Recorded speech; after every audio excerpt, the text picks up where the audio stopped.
if we are going to electrify everything, and if we are going to get to zero CO2 at the pace that science says we must, then we're going to have to build probably about at least 1,000 gigawatts of new generation, which is about as much as we already have. We don't really have a grid so much as many different service areas that are connected for reliability, but not really for the mass transportation of energy.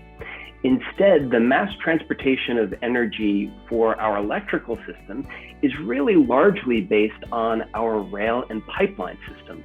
Because on a fossil grid, what happens is you pull the fuel out of the ground in a few select places. That is quite different from what you need for a renewables grid to work. Because generation has to occur in the exact moment that it's being consumed. And, sometimes the sun is shining better in one place than another, the wind is blowing better in one place than another.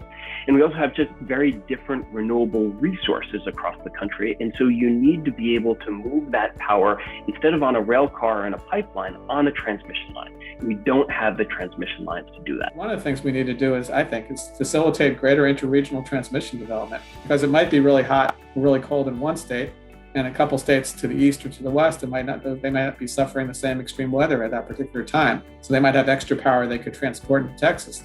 The problem is Texas has cut themselves off and basically said, because they don't want to be FERC jurisdictional, we're not going to be able to access power from other states.